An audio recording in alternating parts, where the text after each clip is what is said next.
Huwag kang mag-alala, Catalina.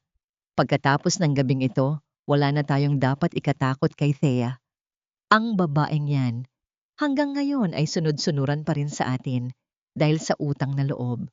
Wala siyang lakas ng loob na iwan tayo. Iyon ang mga salitang tumagos sa pandinig ni Thea, kasabay ng malakas na kulog sa labas na tila gumuguhit sa kanyang puso. Nakatayo siya sa labas ng pintuan ng silid, Quarasador. Ang kanyang mga kamay ay nanginginig habang mahigpit na nakayakap sa mainit na kaldero ng sinigang na manok. Ang bawat hakbang niya sa 3 kilometrong nilakad sa gitna ng rumaragasan na ulan sa Manila ay tila nawalan ng saysay sa isang iglap. Sa loob ng kaldero, ang sabaw ay mainit pa, puno ng pagmamahal at pag-aalala para sa kanyang asawang si Roberto na ang akala niya ay nagtatrabaho ng matindi para sa kanilang kinabukasan. Dahan-dahan niyang itinulak ang pintuan. Ang liwanag sa loob ay tila sumasakit sa kanyang mga mata. Sa gitna ng malawak na kama, nakahandusay si Roberto, hindi na gumagalaw, habang si Catalina ay nakaupo sa gilid, nakabalot lamang ng kumot at halatang gulat na gulat. Sa sandaling iyon, ang mundo ni Thea ay tumigil sa pag-ikot. Ang mainit na kaldero na hawak niya ay dumulas mula sa kanyang mga kamay, ngunit hindi niya naramdaman ang pagbagsak nito sa sahig. Ang tunog ng pagkabasag ng porselana ay nalunod ng napakabigat na katahimikan sa loob ng silid. Ang bawat hibla ng kanyang pagkatao ay tila unti-unting napupunit. Ang kanyang hininga ay naging isang malamig na hangin na hindi na nakakarating sa kanyang baga. Hindi pa natatapos ang bangunggot. Sa isang kisap mata, pumasok si Doña Imelda kasama ang kanilang abogado. Ang mga muka ay puno ng pait at pagkalkula. Walang luha, walang pagdadalamhati. Sa halip, isang mabilis at malakas na sampal ang dumapo sa pisngi ni Thea, dahilan upang mapayuko siya sa sahig na nababasa na ng natapong sabaw. Makinig kang mabuti, Thea. Malamig na wika ni Doña Imelda habang itinutulak ang isang dokumento sa harap ng kanyang muka. Ang anak ko ay namatay dahil sa pagod na ibinigay mo. Dahil sa pagiging pabigat mo, napilitan siyang magtrabaho ng higit sa kanyang makakaya. Kung ayaw mong makulong dahil sa kapabayaan at kung ayaw mong mabaon sa kahihiyan ang pangalang Balderrama, pipirmahan mo ang papel na ito. Sasabihin natin sa lahat na inatake siya sa puso at wala kang kinalaman. Sana nga, napatingin si Thea sa dokumento. Ang mga letra ay tila sumasayaw at nagiging malabo dahil sa luha na hindi na niya mapigilan. Ang kanyang puso, na dati ay puno ng pag-ibig at sakripisyo, ay unti-unti nang nagiging bato sa harap ng katotohanan ito. Bakit niya kailangang protektahan ang mga taong ang tanging hangad ay ang kanyang tuluyang pagkawasak? Habang nakatingin siya sa kawalan, isang mapait na tanong ang gumuhit sa kanyang isipan. Hanggang saan ang hangganan ng pagpapakumbaba na dapat niyang ibigay? Kung ang kapalit naman nito ay ang pagkawala ng sarili niyang pagkatao? Ang imaga sumunod na araw ay parang isang mahabang panaginip na puno ng tinik. Sa loob ng mansyon ng mga Balderrama, ang bawat sulok ay tila humihingi ng hustisya para sa mga lihim na nakabaon sa ilalim ng mga alpombra. Nakasuot ng itim na damit na sumasakal sa kanyang leeg, si Thea ay tila isang anino na gumagalaw sa gitna ng mga taong nagkukunwaring nagdadalamhati. Sa harap ng mga panauhin at ng media, si Doña Imelda ay isang huwarang ina na sugatan ng puso, habang si Catalina ay nananatiling nasa gilid, nagpapahid ng pekeng luha gamit ang panyo na bordado pa ng mga inisyal ni Thea. Tuwing dadaan si Thea sa pasilyo, ang bawat bulong ng mga kasambahay at kamag-anak ay parang matatalim na karayom na tumutusok sa kanyang balat. Alam niya ang totoo, ngunit ang pirma niya sa dokumentong inihain ni Doña Imelda ay naging tanikalang nakapulupot sa kanyang mga kamay at paa. Kinailangan niyang magsilbi, maghanda ng kape para sa mga taong humuhusga sa kanya at ngumiti ng pilit habang kinakain ng puot ang kanyang kalooban. Ang utang na loob na ipinapamuka Sa kanya ng kanyang biyenan ay hindi na lamang utang sa pera, ito ay naging isang uri ng pagkaalipin na ang tanging kabayaran ay ang kanyang dignidad. Isang hapon, habang nag-aayos ng mga gamit sa opisina ni Roberto, aksidenteng natabig ni Thea ang isang lumang cabinet. Isang tumpok ng mga blueprint ang nahulog at kumalat sa sahig. Pinulot niya ang mga ito at sa bawat guhit ng lapis, sa bawat detalyadong sukat ng mga gusali, bumalik ang sakit na pilit niyang nililibing. Ang mga ito ang mga proyektong siya mismo ang gumuhit, siya ang nagpuyat, at siya ang nagbigay ng kaluluwa. Ngunit sa ilalim ng bawat pahina, ang pangalan ni Roberto ang nakalimbag sa pamagat. At sa tabi nito ay ang lagda ni Catalina bilang taga-disenyo. Hindi pala sapat na kinuha nila ang kanyang asawa. Kinuha rin nila ang kanyang talino, ang kanyang mga pangarap, at ang mismong esensya ng kanyang pagkatao. Habang hinahaplos ng kanyang mga daliri ang magaspang na papel, isang matinding pagkamuhi ang humalili sa kanyang luha. Hindi na ito ang babaeng umiiyak sa harap ng pintuan ng hotel. Ito na ang babaeng nagsisimula nang makakita sa gitna ng dilim. Maya-maya pa, bumukas ang pinto.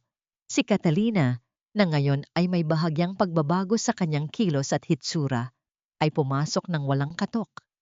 Ang kanyang mga mata ay nanunuri. Tinitingnan ang bawat kilos ni Thea na may halong pagmamataas. Walang bakas ng pagsisisi ang babaeng ito. Tanging ang ambisyong nakaukit sa kanyang mukha. Humarap si Thea sa kanya.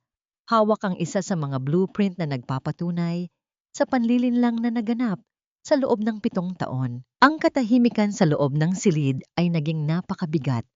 Tila hinihintay ang pagsabog ng isang bulkan na matagal nang natutulog sa ilalim ng lupa. Anong ginagawa mo sa mga papeles na yan, Thea? Akala ko ba ay natutunan mo na ang iyong lugar bilang isang byuda? Bumaling si Catalina sa kanya. Ang boses ay matinis at puno ng pagmamayabang. Hindi man lang siya nagabalang magkunwari na nagdadalamhati.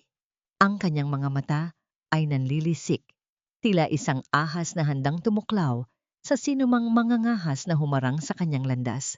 Tinapakan niya ang sahig ng may diin. Ang tunog ng kanyang matatulis na takong sa marmol ay tila mga hakbang ng isang mananakop na nagmamay-ari na sa buong mansyon. Sa tingin mo ba ay may magtitiwala pa sa'yo? Dagdag ni Catalina habang marahang kinukuha ang mga blueprint mula sa kamay ni Thea. Ang lahat ng ito ay pag-aari ng kumpanya at dahil si Roberto ang nag-iwan ng lahat ng ito, ako ang may karapatang magpasya kung paano ito gagamitin. Ikaw? Ikaw ay isang alaala na lamang na dapat nang ibaon sa limot. Naramdaman ni Thea ang pagpintig ng kanyang sentido. Ang pagnanais niyang sumigaw, ang pagnanais niyang ipagisigawan sa buong mundo. Ang lahat ng panlilinlang ay naging isang malaking bukol sa kanyang lalamunan na hindi niya malunok. Ngunit sa halip na sumabog, isang kakaibang kalmado ang bumalot sa kanya. Napagtanto niya na ang pakikipagtalo kay Catalina ay parang pagpapakain sa isang apoy na hindi kailanman mabubusog. Ang bawat salitang ilalabas niya ay gagamitin lamang laban sa kanya, gaya ng laging ginagawa ng mga Valderrama. Ang mga blueprint na ito ang nagbigay ng dangal sa kumpanya. Mahinang sagot ni Thea. Ang kanyang tinig ay malamig na parang hanging amihan. Pero hindi ang pangalan ni Roberto ang nagbigay ng buhay sa mga gusaling ito. Alam mo yan? At alam ko yan. Tumawa ng mapanguyam si Catalina. Isang tawa na walang anumang bahid ng pagkakasala. At sino ang maniniwala sa'yo? Isang babaeng walang pera, walang koneksyon, at ngayon ay baon pa sa utang? Ang mundo ay nakatingin sa kung sino ang may kapangyarihan, Tia, at sa pagkakataong ito, ako ang may hawak ng lahat. Matapos itong sabihin, iniwan ni Catalina si Thea sa loob ng silid. Ang amoy ng kanyang matapang na pabango ay naiwan sa hangin, tila isang sumpa na hindi mawala-wala.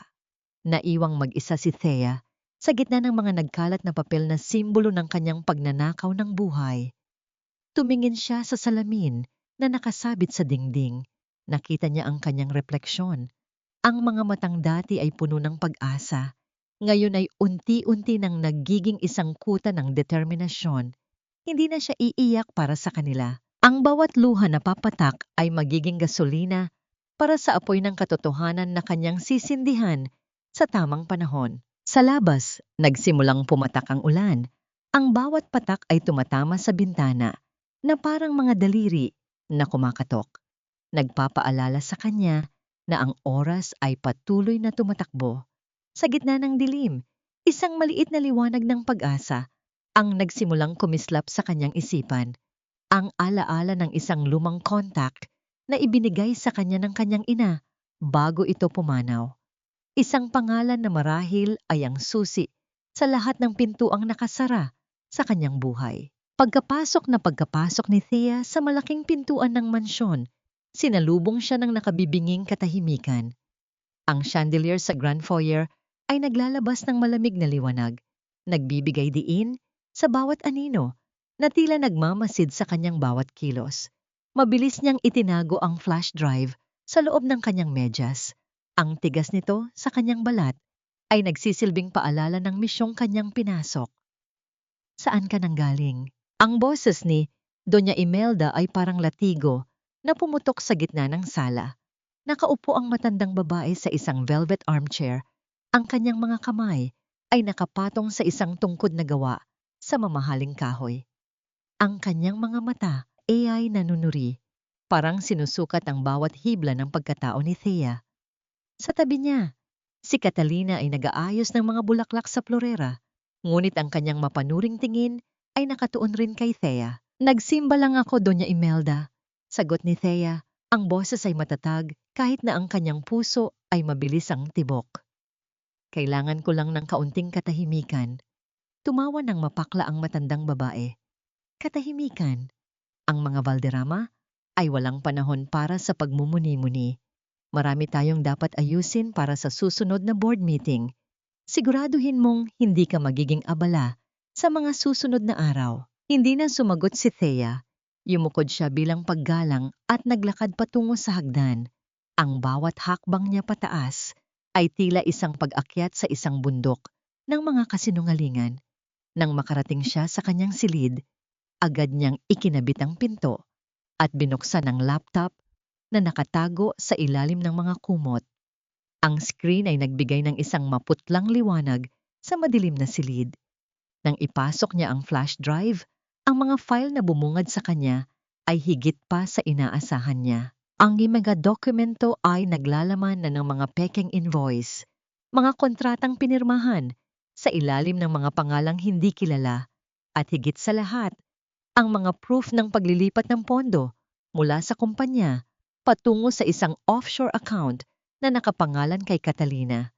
Habang binabasa ni Thea ang mga detalye, ang kanyang mga mata ay nanlalaki sa gulat. Ang hindi pagbabayad ng buwis, ang pandaraya sa mga kliyente, at ang paggamit sa pangalan ni Roberto para sa mga ilegal na gawain.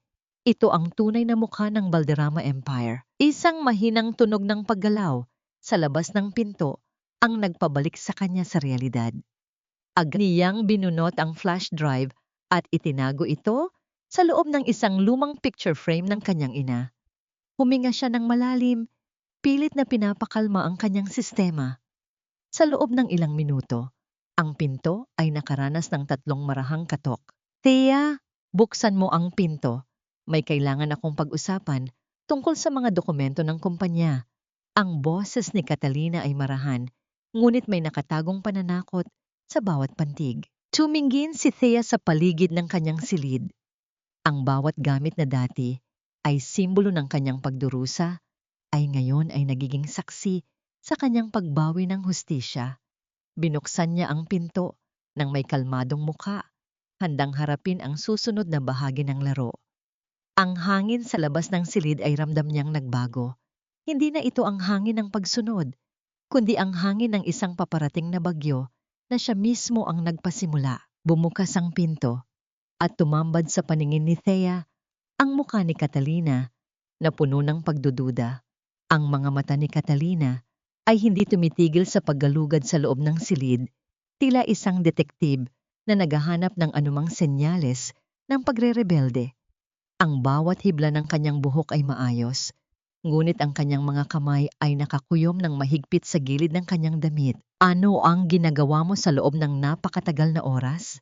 Tanong ni Catalina, habang humahakbang papasok ng walang paanyaya.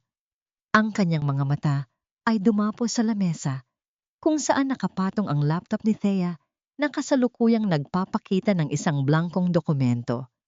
Hindi mo ba alam na ang bawat galaw mo rito ay dapat na nakatuon sa paglilingkod sa pamilyang ito? Naramdam ni Thea ang pintig ng kanyang puso sa kanyang lalamunan, ngunit pinanatili niyang nakapako ang kanyang tingin kay Catalina.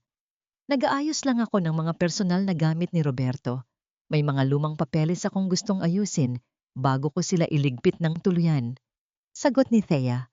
Ang boses ay mahinahon at walang anumang bakas ng pagkataranta. Lumapit si Catalina sa lamesa at hinawakan ng laptop.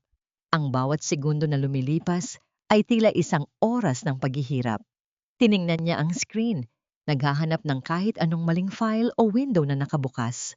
Ngunit dahil sa bilis ng pagkilos ni Thea kanina, ang tanging nakikita lamang ni Catalina ay ang desktop background na walang anumang kahina-hinalang icons.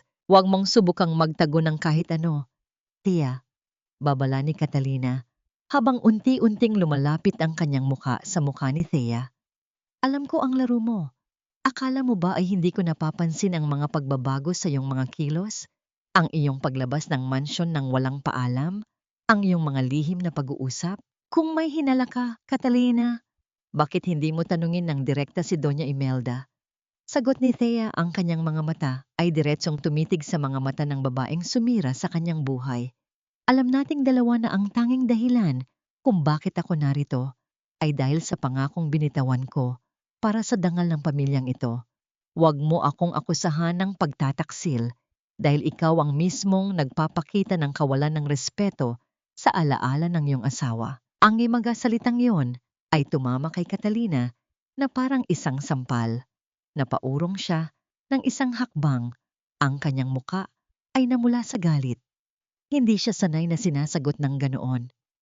Sa loob ng ilang sandali, ang tanging tunog sa loob ng silid ay ang mabigat na paghinga ni Catalina at ang mahinang paghampas ng mga dahon ng puno sa labas ng bintana. Mag-ingat ka sa iyong mga sinasabi, banta ni Catalina bago tumalikod at naglakad patungo sa pinto. Dahil sa isang pagkakamali mo lang, hindi na kita ililigtas mula sa galit ni Doña Imelda. Nang tuluyan nang makalabas si Catalina at sumara ang pinto, bumagsak si Thea sa upuan. Ang kanyang mga kamay ay nanginginig ng malakas. Nilapitan niya ang picture frame ng kanyang ina at hinaplos ang gilid nito. Alam niya na oras na para kumilos ng mas mabilis. Ang mga dokumentong nakuha niya mula kay Gabriel ay sapat na upang wasakin ang buong pundasyon ng Valderrama Empire. Ngunit kailangan pa niya ng isang huling patunay. ANG original na kontrata na nagpapatunay sa kanyang orihinal na disenyo. At ang kontratang iyon ay nakatago sa loob ng personal na vault ni Doña Imelda. Ang mansion ay binalot ng madilim na anino ng gabi. Tanging ang mahinang liwanag mula sa mga poste sa labas ang tumatago sa mga bintana na nagbibigay ng anyo sa mga mamahaling muebles sa sala na tila mga higanting nagbabantay. Alam ni Thea na ang bawat pagkilos niya ay dapat maging kasing ingat ng isang magnanakaw sa sarili niyang bilangguan. Ang pakay niya ay ang silid ni Doña Imelda, ang kuta kung saan nakatago ang mga lihim na magpapabagsak sa imperyong binuo sa ibabaw ng kanyang pagdurusa. Marahang bumaba si Thea sa hagdan. Ang kanyang mga paa ay nakapaa upang hindi makalikha ng anumang kaluskos sa sahig na kahoy. Ang bawat pagtapak niya ay tila nakikipagkumpetensya sa pintig ng kanyang sariling puso na nagwawala sa loob ng kanyang dibdib. Nang makarating siya sa harap ng pinto ng silid ni Doña Imelda, huminto siya at nakinig ng mabuti. Ang tanging naririnig lamang ay ang mahinang paghilik ng matanda mula sa loob. Gamit ang isang hairpin na matagal na niyang itinago. Dahan-dahan niyang sinubukan ang kandado ng cabinet kung saan nakatago ang vault. Ang pagtatangkang ito ay hindi bunga ng kasanayan, kundi ng desperasyon. Sa bawat pag-ikot ng alambre, Ang kanyang mga kamay ay nababalot ng malamig na pawis. Maya-maya pa, isang mahinang tunog ng pagbukas ng mekanismo ang gumuhit sa katahimikan. Ang pinto ng cabinet ay bumukas at tumambad sa harap niya ang isang maliit na bakal na vault na kasing tigas ng kalooban ni Doña Imelda. Hindi niya alam ang kombinasyon, ngunit alam niya ang mga petsa na mahalaga sa pamilyang ito. Sinubukan niya ang kaarawan ni Roberto, ang petsa ng anibersaryo ng kasal, at maging ang araw ng pagkakatatag ng kumpanya. Wala. Sa huling pagtatangka, pinindot niya ang petsa ng kapanganakan ng kanyang sariling ina. Ang petsang minsan ay binanggit ni Doña Imelda na isang malaking pagkakamali sa kasaysayan ng pamilya. Click! Ang maliit na pinto ng vault ay dahan-dahang bumukas. Sa loob, hindi lamang pera o alahas ang bumungad sa kanya. Nandoon ang mga orihinal na kontrata, ang mga papeles na nagpapatunay na siya ang tunay na arkitekto ng lahat ng mga mega projects na inaangkin ng mga Valderrama. Kinuha ni Thea ang mga dokumento at agad na kinunan ang mga ito ng larawan gamit ang kanyang cellphone. Ang bawat flash ng camera ay tila isang kidlat na nagbibigay liwanag sa katotohanang matagal nang ibinaon sa limot. Habang ibinabalik niya ang mga papeles, biglang tumunog ang isang kalampag mula sa loob ng silid. Ang paghilik ni Doña Imelda ay tumigil. Sino yan? Ang boses ng matanda ay paos, puno ng awtoridad at galit. Hindi na nag-isip si Thea. Sa isang mabilis na kilos, sinara niya ang vault at ang cabinet at agad na nagtago sa likod ng malalaking kurtina na nakaharang sa bintana. Ang kanyang hininga ay pinigil niya, pilit na hindi gumawa ng kahit anong tunog habang nararamdaman niya ang pagtapak ng mga paa ng matanda sa sahig, papalapit sa pwesto kung saan siya nakatago. Ang bawat sandali ay parang isang kawing na hindi natatapos at ang panganib ay nasa mismong harapan na niya. Naramdam ni Thea ang bawat hibla ng kanyang buhok na tumatayo habang ang anino ni Doña Imelda ay dahan-dahang lumalapit sa direksyon ng kurtina. Ang bawat hakbang ng matanda ay tila isang martilyong tumutuktok sa kanyang dibdib.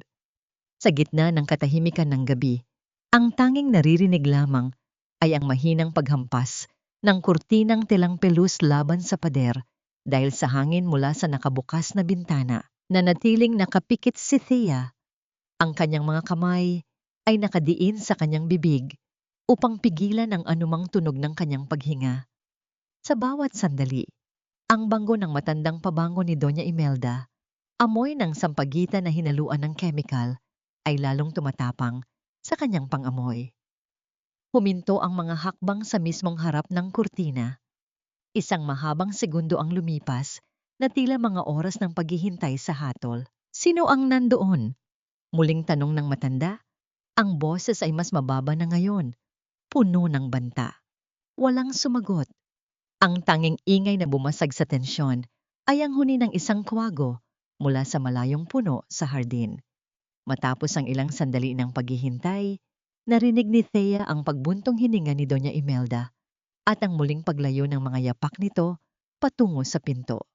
Siguro ay guni-guni ko lamang, bulong ng matanda sa sarili bago lumabas ng silid at tuluyang isara ang pinto. Huminga ng malalim si Thea. Ang kanyang mga binti ay nanghihina, kaya bahagya siyang napaupo sa sahig. Hindi pa siya agad lumabas. Hinintay niya ang pagkalipas ng ilang minuto upang masiguro na hindi na babalik ang matanda.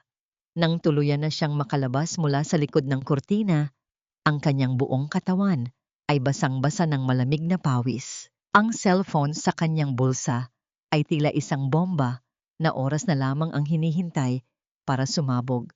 Naglalaman ng mga katibayang magpapabagsak sa buong imperyong Valderrama. Mabilis na naglakad si Thea pabalik sa kanyang silid. Ang bawat anino sa pasilyo ay tila mga mata na nakatitig sa kanya. Nang makapasok siya at maikandado ang pinto, agad niyang ikinabit ang cellphone sa laptop upang ilipat ang mga kopya ng dokumento sa cloud storage na hindi kayang maabot ni Doña Imelda.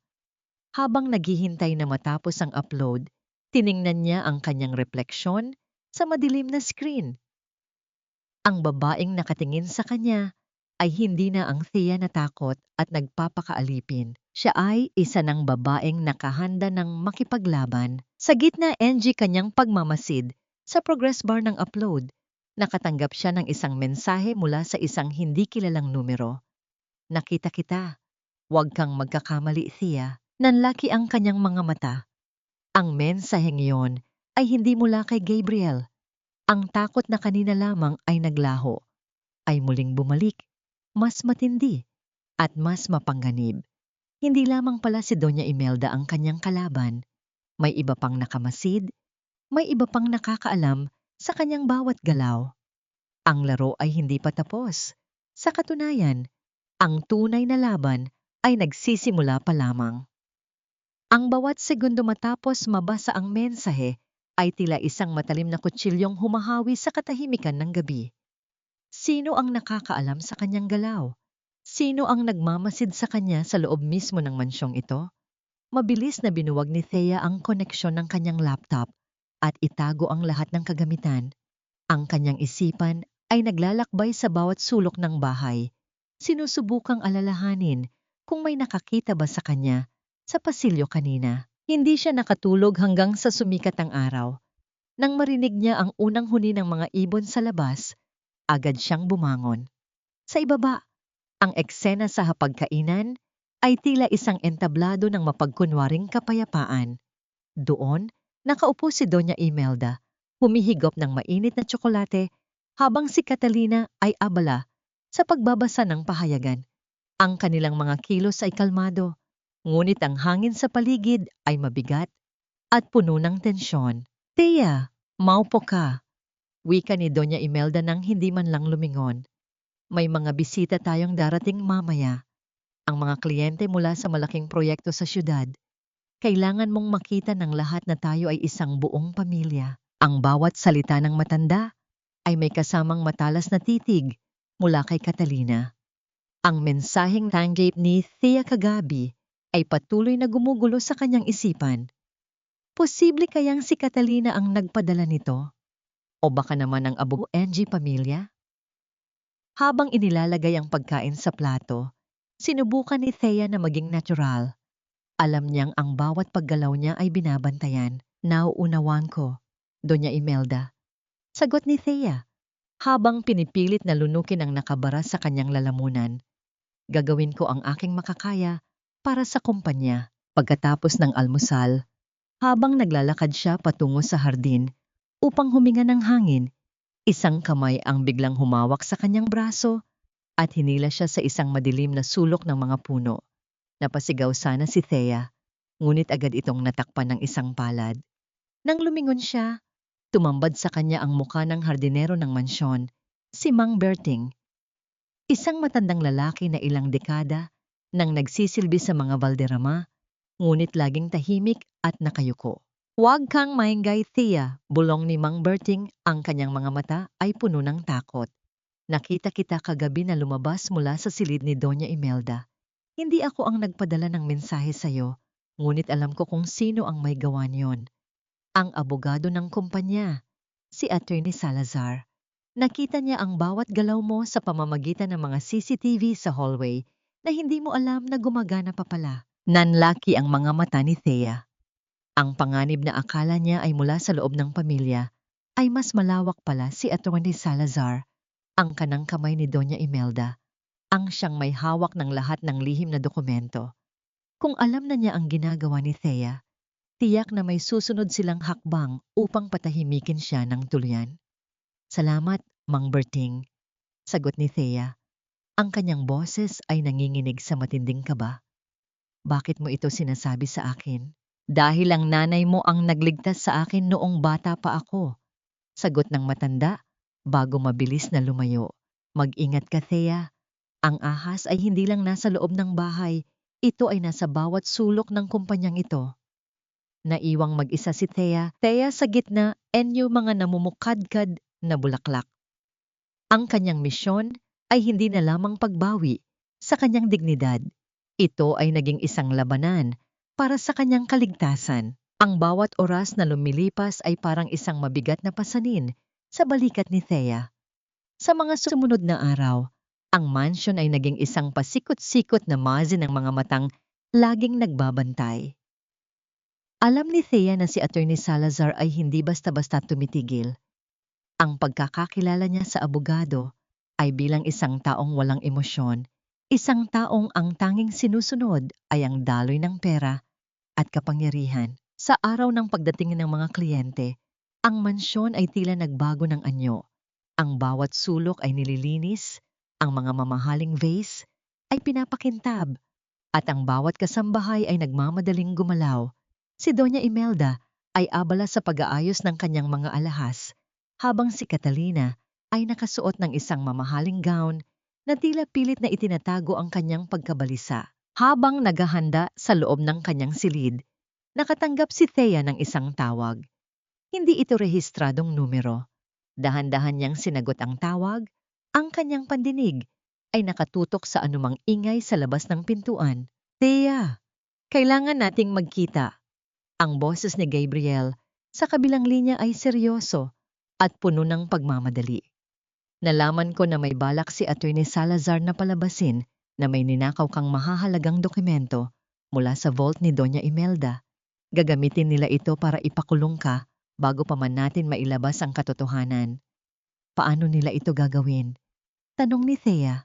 Ang kanyang tinig ay namumutla sa takot. Magtatanim sila ng ebidensya sa iyong silid. Kailangan mong ilabas ang flash drive at ang mga orihinal na dokumento ngayon din. Tugon ni Gabriel. Bago pa makasagot si Thea, narinig niya ang isang mabigat na pagkatok sa kanyang pinto. Hindi ito ang mahinang katok ng isang kasambahay. Ito ay ang mariin at mapilit na katok ni Attorney Salazar. Thea, buksan mo ang pinto. May mga dokumento tayong kailangang pirmahan para sa board meeting mamaya. Ang boses ng abogado ay walang kabuhay-buhay, ngunit may nakatagong awtoridad na hindi mapapantayan. Mabilis na kumilos si Thea. Ang flash drive at ang mga kopya ay nakatago sa loob ng isang maliit na sobre na ipinasok niya sa ilalim ng lining ng kanyang bag. Agad niyang binuksan ang bintana ng kanyang silid na nakaharap sa hardin. Ang taas ng pagtalon ay mapanganib. Ngunit ang posibilidad na makulong sa isang kasinungalingan ay mas mapanganib pa. Bago niya tuluyang buksan ang pinto para kay Attorney Salazar, siniguro ni Thea na ang kanyang mga mata ay walang bakas ng kaba. Nang buksan niya ang pinto, tumambad sa kanya ang abogado, kasama ang dalawang lalaking nakasuot ng itim na suit na tila mga bantay. Attorney Salazar, anong kailangan niyo sa oras na ito? Tanong ni Thea. Ang boses ay kalmado, kahit ang kanyang buong sistema ay nagwawala. May nawawalang mahahalagang papeles mula sa vault ni Doña Imelda. Thea, wika ng abogado, habang tumitingin sa loob ng silid, ang kanyang mga mata ay nanunuri sa bawat gamit. At ikaw ang pangunahing suspect.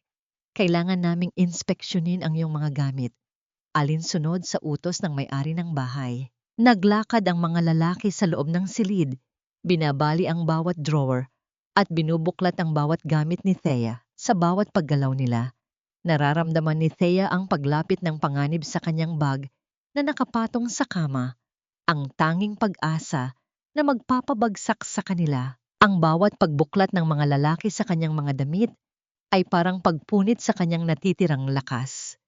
Nakatayo si Thea sa gilid.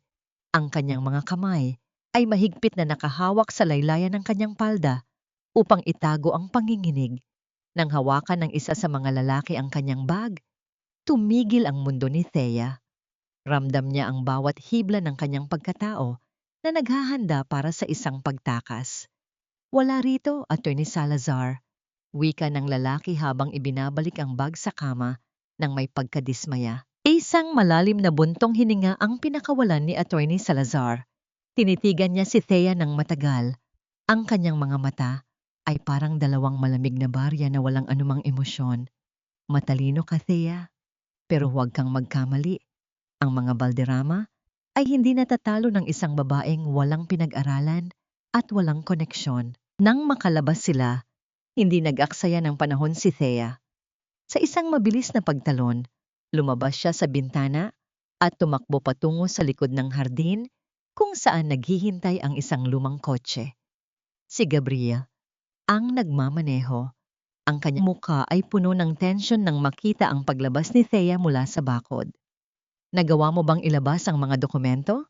Tanong ni Gabriel habang mabilis na pinaandar ang sasakyan papalayo sa mansyon. Inilabas ni Thea ang sobre mula sa loob ng kanyang bag.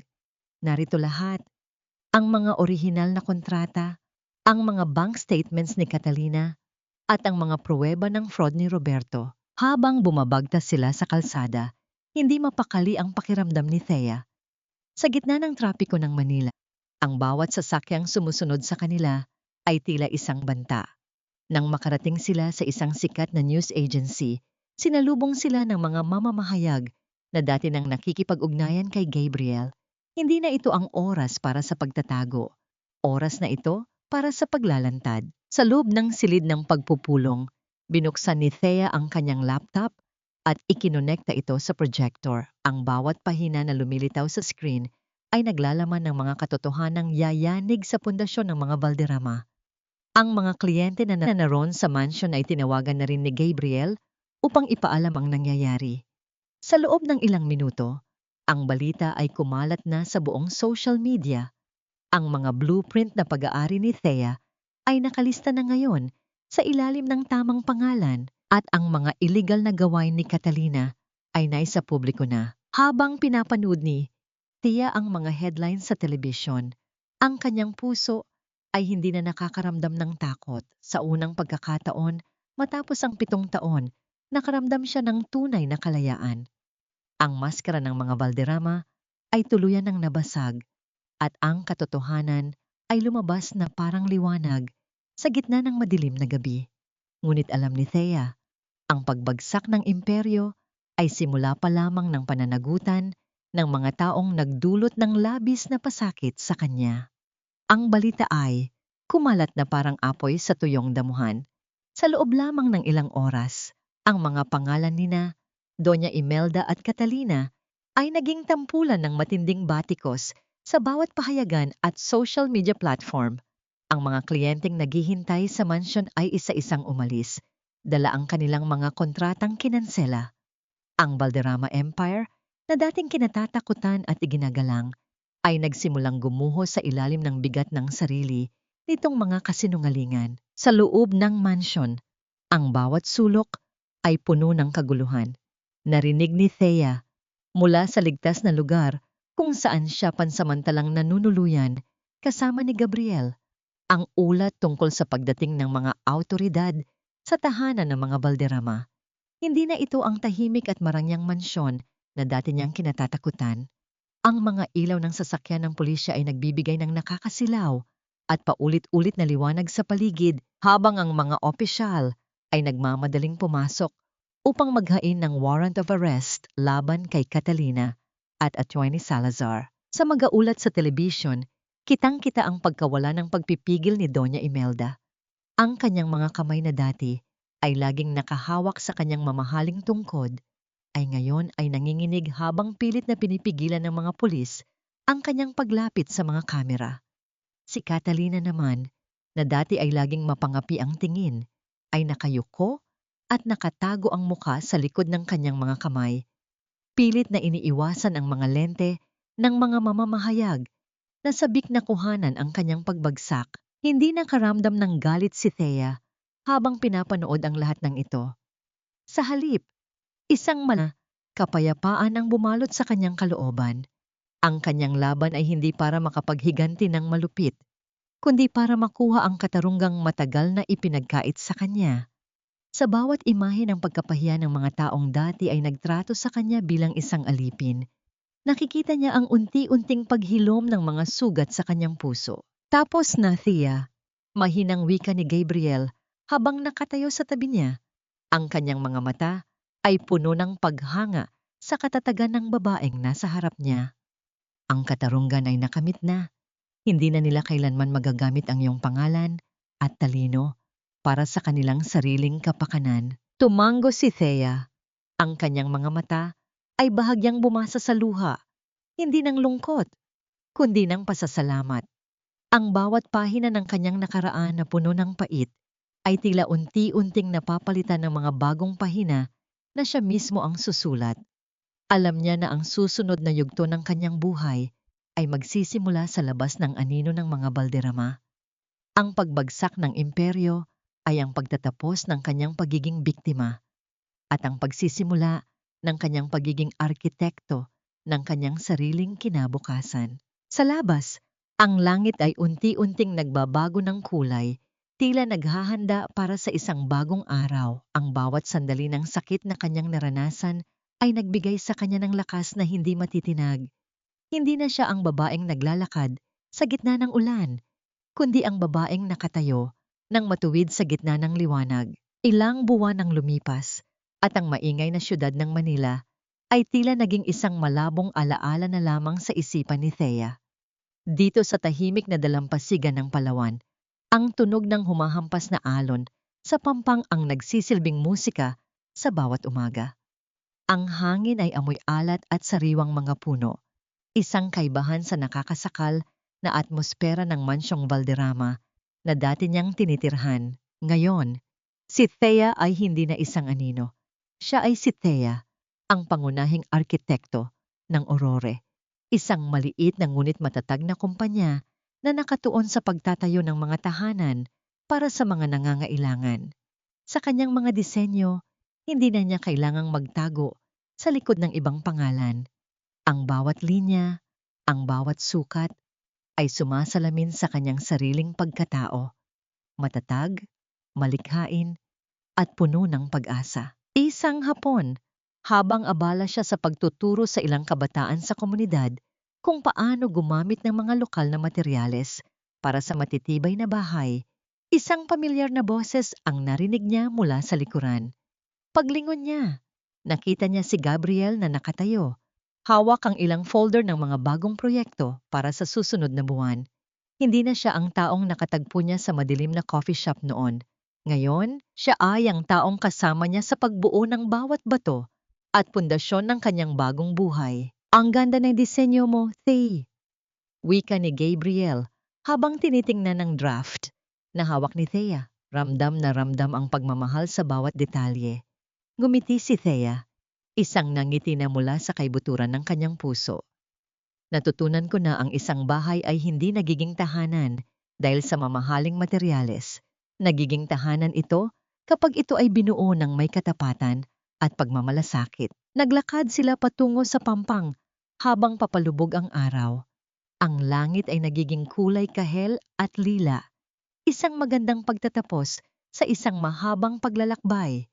Hindi na nila kailangang mag-usap tungkol sa nakaraan, ang mga kasinungalingan, ang pagtataksil, at ang puot ay naiwan na sa nakaraan.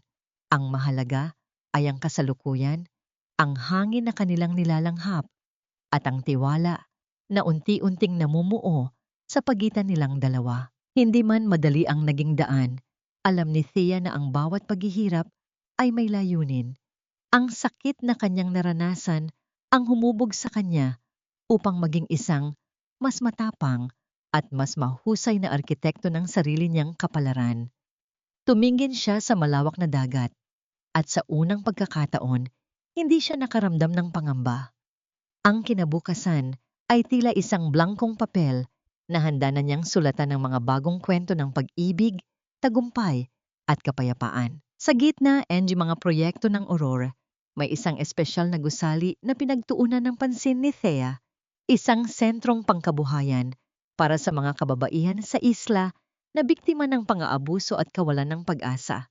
Dito, hindi lang mga kasanayan sa pagtatrabaho ang itinuturo, kundi pati na rin ang pagbuo muli ng tiwala sa sarili.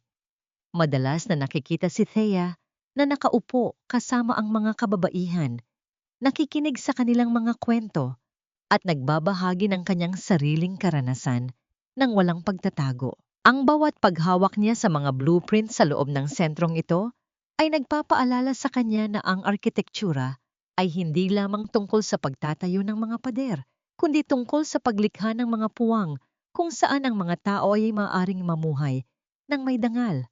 Isang araw, habang nag-aayos ng mga dokumento, Isang liham ang nakarating sa kanya mula sa isang abogado na humahawak sa kaso nina Doña Imelda. Nakalagay sa liham na si Doña Imelda ay kasalukuyang nasa isang pasilidad para sa mga nakatatanda, mahina, at tila nawawala na sa sarili. Si Catalina naman ay nahatulan ng mahabang taon sa bilangguan, kung saan ang kanyang mga pangakong puro hangin ay hindi na kayang makapagpalaya sa kanya. Binasa ni Thea ang bawat linya ng walang anumang galit.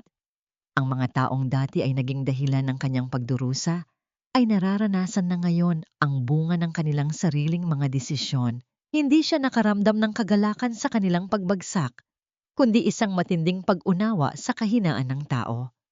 Napagtanto niya na ang kanilang kasamaan ay hindi nagmula sa kung anong malaking kapangyarihan, kundi sa kanilang sariling kawalan ng kakayahang magmahal at magpatawad. Handa ka na bang patawarin sila sa iyong puso, Thea? Tanong ni Gabriel na lumapit sa kanya. Inaalok siya ng isang basong malamig na tsa. Tuminggin si Thea sa malawak na asul na dagat. Ang pagpapatawad ay hindi para sa kanila. Gabriel, ito ay para sa akin. Upang sa wakas ay wala na akong dalang bigat ng nakaraan sa bawat hakbang ko pasulong. Sa gabing iyon, nagdaos sila ng isang simpleng hapunan sa labas ng sentro. Ang mga ilaw na nakakabit sa mga puno ay nagbibigay ng malambot na dilaw na liwanag sa paligid. Ang tunog ng gitara mula sa malayo at ang tawanan ng mga tao ay bumubuo sa isang imahe ng buhay na puno ng pag-asa. Sa gitna ng lahat, naramdaman ni Thea ang kamay ni Gabriel na humawak sa kanyang sarili. Hindi ito nangangailangan ng maraming salita. Ang bawat haplos ay nagpapahayag ng pangakong mananatili sa tabi niya sa bawat pagsubok at tagumpay. Ang nakaraan ay naging isang guro at ang kasalukuyan ay naging isang regalo. Si Thea ay hindi na isang biktima, kundi isang babaeng nakatayo sa sarili niyang mga paa, handang harapin ang anumang bukas nang may ngiti sa kanyang mga labi at kapayapaan sa kanyang puso. Lumipas ang 5 taon. Ang sentrong pangkabuhayan sa Palawan ay isa na ngayong ganap na komunidad, puno ng mga bahay na yari sa lokal na kawayan at bato na dinesenyo ni Thea. Sa gitna ng komunidad na ito, ang mga kababaihan ay hindi na nakayuko. Sila ay nagtatrabaho, nagtatawanan, at nangangarap. Sa isang maliit na balkonahe na may harap sa dagat, nakaupo si Thea. Hawak ang isang lapis at papel. Hindi siya nagdodrawing ng mga gusali ngayon, kundi nagbabasa ng isang liham mula sa kanyang sarili. Isang liham na isinulat niya noong mga araw na siya ay nasa loob pa ng mansyon ng mga Valderrama. Binasa niya ang bawat salita at sa bawat linya, isang matamis na ngiti ang namutawi sa kanyang mga labi. Kung mababasa mo ito, sana ay nasa labas ka na ng dilim. Sana ay alam mo na ang iyong halaga ay hindi nakadepende sa kung sino ang kasama mo o kung gaano karaming utang na loob ang ipinapasan nila sa iyo. Ikaw ay higit pa sa iyong mga pagkakamali at higit pa sa iyong mga sugat. Ang 3 tanong na minsan ay gumulo sa kanyang gabi ay may sagot na ngayon. Una, nakapagpatawad na ba siya? Oo. Hindi dahil karapat-dapat ang mga Valderrama, kundi dahil karapat-dapat siyang maging malaya mula sa tanikala ng puot. Ang pagpapatawad ay ang huling ladrilyo na nagtapos sa pagtatayo ng kanyang sariling kapayapaan. Pangalawa, nakahanap ba siya ng tunay na katahimikan? Oo. Ang katahimikang yon ay hindi ang kawalan ng ingay, kundi ang kawalan ng gulo sa loob ng kanyang isipan. Ang paggising sa bawat umaga na alam mong ikaw ang nagmamay-ari ng bawat oras ng iyong buhay ay ang pinakamataas na uri ng kapayapaan. Pangatlo, anong aral ang naiiwan para sa mga nakikinig sa kanyang kwento? Ang aral na ang buhay ay isang istruktura na tayo mismo ang nagdidisenyo. Maaaring gumuho ang mga pader na itinayo natin para sa ibang tao. Maaaring malaspag ang pundasyon ng ating tiwala. Ngunit hanggat mayroon tayong lakas na humawak ng lapis ng pag-asa, maaari tayong bumuo ng bagong gusali. Isang gusaling mas matatag, mas maliwanag, at higit sa lahat, tunay na atin. Lumapit si Gabriel at inakbayan siya. Sabay silang tumingala sa papasikat na araw. Ang liwanag ng bukang liwayway ay tumatama sa mukha ni Thea. Isang pagpapatunay na ang bawat bagyo ay may katapusan. Ang kanyang buhay ay hindi na isang kwento ng pagsasakripisyo para sa ibang tao. Ito ay naging isang obra maestra ng pagmamahal sa sarili at katapatan. Si Thea, ang arkitekto na minsan ay nawalan ng guhit sa sarili niyang buhay, ay nakatayo na ngayon bilang matibay na haligi ng kanyang sariling kapalaran. Tapos na ang kanyang paglalakbay sa mga anino. Ngayon, siya ay nasa liwanag at doon, siya ay mananatili. Ang bawat guhit ng lapis sa papel ni Thea ay nagsisilbing paalala na hindi pa huli ang lahat para bumuo ng isang bagong pundasyon. Habang dahan-dahang lumulubog ang araw sa Palawan, naghihiwalay na ang anino ng nakaraan at ang liwanag ng isang bagong simula. Magamahal kong tagapakinig, salamat sa paglalakbay ninyo kasama ko hanggang sa huling yugto ng kwentong ito. Habang isinusulat ko ang bawat bahagi, hindi ko mapigilang balikan ang gabing iyon sa loob ng silid War nang makita ko ang pagbagsak ng mainit na kaldero ng sinigang sa sahig. Ang sandaling ang lahat ng sakripisyo ni Thea ay tila naging abo sa isang iglap.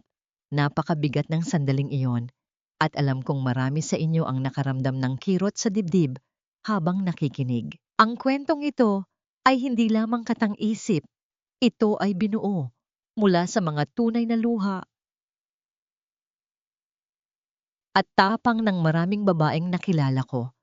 Mga taong naging arkitekto ng sarili nilang paglaya sa gitna ng mapang-aping pagkakataon. Sa tingin ninyo, tama ba ang naging desisyon ni Thea na patawarin ang mga Valderrama sa huli? O dapat ba ay hinayaan na lamang niyang lamunin sila ng kanilang sariling mga kasinungalingan? Gusto ko sanang malaman ang inyong saloobin. Habang pinapakinggan ninyo ang bahaging ito, nasaan kayo ngayon? Marahil ay abala kayo sa pagluluto, nagtutupi ng labada, o nagpapahinga pagkatapos ng mahabang araw. Ano man ang inyong ginagawa, sana ay madama ninyo na hindi kayo nag-iisa. Kung may mabigat kayong pasan o kwentong nais ibahagi, mag-iwan kayo ng komento sa ibaba dahil handa akong makinig sa inyong mga tinig. Huwag ninyong kalimutang i-like at i-share ang video na ito kung ito ay nagbigay sa inyo ng kaunting pag-asa. Naway maging matatag kayo sa pagbuo ng inyong sariling buhay. Kahit gaano pa kalakas ang unos na dumating, manatili kayong matapang, manatili kayong totoo sa inyong sarili, at higit sa lahat, manatili kayong malaya.